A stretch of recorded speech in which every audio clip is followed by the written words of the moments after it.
Realme 7 Pro এই ফোনটা যখন রিভিউ করতে গেছিলাম আমরা দেখেছিলাম যে সেই ফোনটাতে নাইট মোড খুবই ভালো। Realme নাইট মোডের যে অ্যালগোরিদমটা সেটা বেশ ভালো শিখে নিয়েছে। তারা এখন যে কোনো ফোনে ভালোভাবে সফটওয়্যার অপটিমাইজ করে কম আলোতে রাত্রিবেলা খুব ভালো ছবি দিতে পারছে।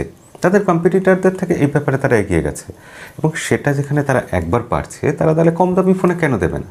তাই রিয়েলমির তরফ থেকে নার্জো 30A এই ফোনটাতেও তারা নাইট মোড দিয়ে দিয়েছে খুব ভালো কোয়ালিটির। ও হ্যাঁ, বলতে ভুলে গেছি, রিয়েলমির নার্জো 30A এই ফোনটার ব্যাপারে আজকে আমরা আলোচনা করব। এই ফোনটা আজকে আমরা একটু আনবক্সিং করে দেখে নেব, ফোনটা কেমন হয়েছে, কি ব্যাপার, সব কিছু আজকে আপনাকে জানাবো।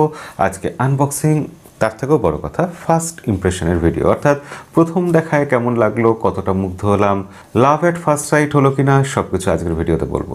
আসুন ভিডিওটা শুরু করি আমরা।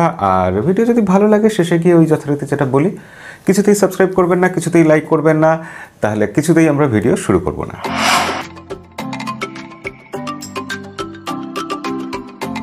গল্পটা গোড়া থেকে এরকম যে রিয়েলমি তাদের নার্জো 30A এই ফোনটার বক্সের লুকটাই বদলে ফেলেছে। রিয়েলমি বক্স নিয়ে এখন কাজ করছে, এটা বলতেই হচ্ছে, একদম অন্যরকম একটা ব্যাপার। খুলে আমরা দেখতে পাচ্ছি ভিতরে ফোনটা আছে, এছাড়া আর একটা ছোট বক্স আছে যার মধ্যে কাগজপত্র ছাড়া রিয়েলমি দরকারি কোনো জিনিস দেয়নি, অর্থাৎ রিয়েলমি কোনো ব্যাক কভার এবার দেয়নি। এটা দেখে একটু দুঃখ হলো। রিয়েলমির ব্যাক কভারের কোয়ালিটি সবসময় ভালো হয়, তারা কম দামি ফোনে কি ব্যাক কভার এবার পার্মানেন্টলি সরিয়ে নিল? দেখা যাক, আগামী দিনে আমরা আরও এটা বুঝতে পারবো। এছাড়া আমরা বক্সে দেখতে পাচ্ছি একটা type C cable. Wow, Realme এখন কম দামি ফোনেও টাইপ সি কেবল দিচ্ছে, এটা 2021 সালের দাবি।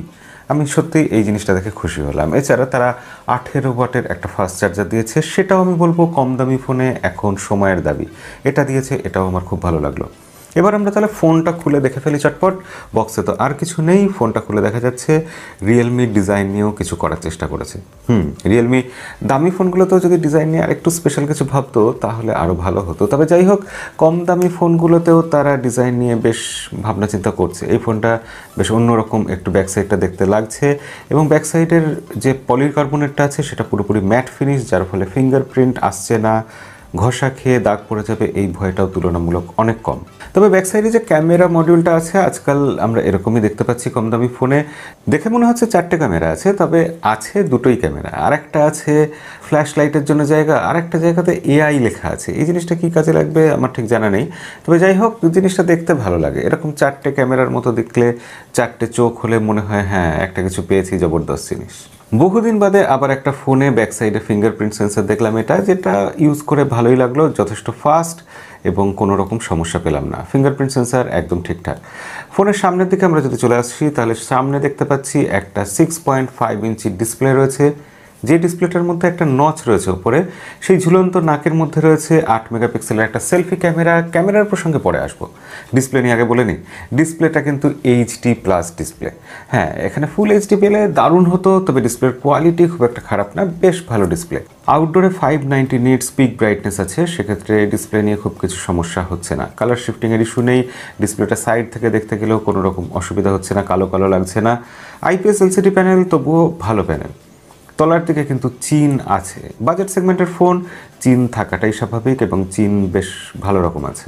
কম দামি ফোনে আমাদের যেটা চাহিদা থাকে, অর্থাৎ একটা dedicated micro SD card slot, এখানে সেটা দেওয়া হয়েছে, অর্থাৎ দুটো সিম, একটা মেমোরি কার্ড একসাথে আপনি ইউজ করতে পারবেন। তাহলে এখানে প্রশ্ন এসে যায় যে এই ফোনটাতে মেমোরি কত আছে, র্যাম কত আছে, রম কত আছে। এখানে র্যাম আছে 4GB, যদিও একটা 3GBর ভ্যারিয়েন্ট আছে। আমার ফোনটাতে রম আছে 64GB, যদিও একটা 32GBর ভ্যারিয়েন্ট আছে, অর্থাৎ 332, 464 দুটো ভ্যারিয়েন্টে পাচ্ছেন। আর কালারটাও দুরকম পাচ্ছেন, একটা লেজার ব্লু, একটা লেজার ব্ল্যাক। আমার কাছে লেজার ব্ল্যাকটা আছে। এই ফোনটাতে আছে 6000 mAh ব্যাটারি, যার ফলে আমরা আশাই করতে পারি ফোনটা অনেক মোটা হয়ে যাবে। হ্যাঁ, 9.8 মিলিমিটার এটা থিকনেস, কিন্তু হাতে নিয়ে অতটা মোটা লাগছে না। এটার পিছন দিকটা বেশ কার্ভ করে দিয়েছে, যার ফলে হাতে ধরতে কিন্তু বেশ ভালোই লাগছে। এবং ওজনও খুব একটা কম নেই, 207 গ্রাম ওজন, তবে ভালো ওয়েট ব্যালেন্স করেছে। হাতে নিয়ে মনে হচ্ছে না 207 গ্রাম ওজন।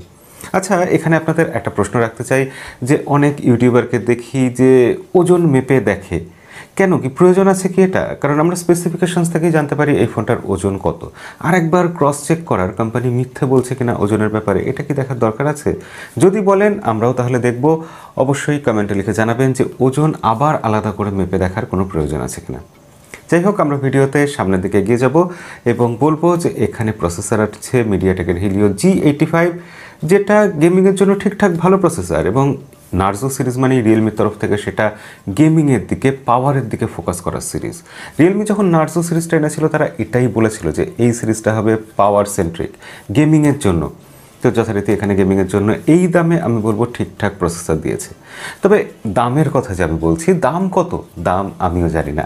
বক্সে এমআরপি লেখা আছে 4GB 64GBর জন্য 10,999 রুপি, যেটা আমার ধারণা যখন লঞ্চ হবে 8,999 রুপিতে বেস ভেরিয়েন্ট লঞ্চ হবে।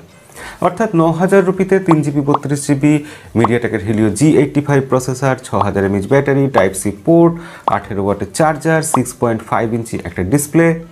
প্যাকেজটা কেমন লাগছে? 13 মেগাপিক্সেলের মেন ক্যামেরা, সেটা একাই 100, কারণ সেটাকেই সব কাজ করতে হবে। অন্য যে ক্যামেরাটা আছে সেটা AI camera, black and white camera, কী কাজে লাগে আমার এক্স্যাক্টলি জানা নেই।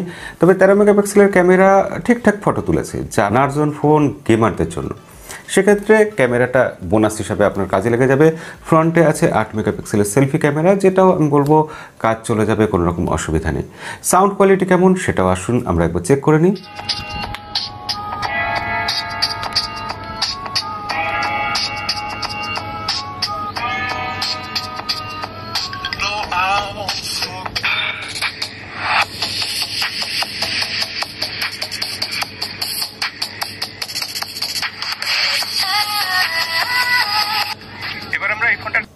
ইউআই বা ইউজার ইন্টারফেসের ব্যাপারে বলার আগে আপনাকে বলে নিই, এখানে একটা জিনিস আমার বেশ ভালো লাগলো, যে এত কম দামি বাজেট সেন্ট্রিক একটা ফোন, সেই ফোনে রিয়েলমি দিয়ে দিয়েছে ডুয়েল ব্যান্ড ওয়াইফাইয়ের সাপোর্ট। অর্থাৎ 2.4 গিগাহার্টসেও আপনি ওয়াইফাইয়ের সাপোর্ট পাবেন, এখানে 5 গিগাহার্টসেও ওয়াইফাইয়ের সাপোর্ট পাবেন।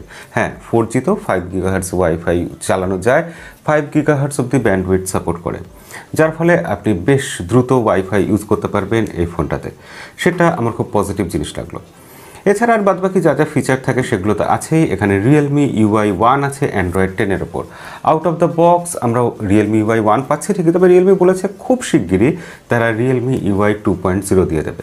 সেক্ষেত্রে ফিচারের অভাব কিছু নেই। রিয়েলমি এখন যেরকম ক্লিন ইউআই নিয়ে আসে, এটাও সেরকম দু একটা প্রি ইনস্টলড অ্যাপ্লিকেশন অবশ্যই আছে, যেমন ফেসবুক আছে, স্ন্যাপচ্যাট আছে, সেগুলোকে আনইনস্টল করে দেওয়া যাচ্ছে, সেগুলো নিয়েও সমস্যা নেই। তবে এতটা পরিষ্কার ইউআই হওয়া সত্ত্বেও আমি যেরকম আশা করেছিলাম যে খুব স্মুথ ইউআই হবে, স্মুথ এক্সপিরিয়েন্স হবে, খুব দ্রুত অ্যাপ ওপেন হবে, রিয়েলমি যেরকম দাবি করেছে তারা নাকি এবার 35% দ্রুত অ্যাপ ওপেন করবে, তারা সব কিছু আরও বেশি অপটিমাইজ করে ফেলেছে সফটওয়্যারের মাধ্যমে, কিন্তু আমার এক্সপিরিয়েন্স বাস্তবের মাটিতে অতটাও আশা পূরণ করতে পারেনি।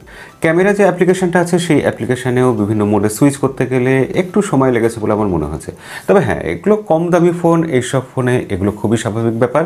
সেই হিসাবে বলতে হয় জিনিসটা খারাপ নয়, এটা সমালোচনা করার মতো কিছু নেই, এগুলো এই দামে স্বাভাবিক।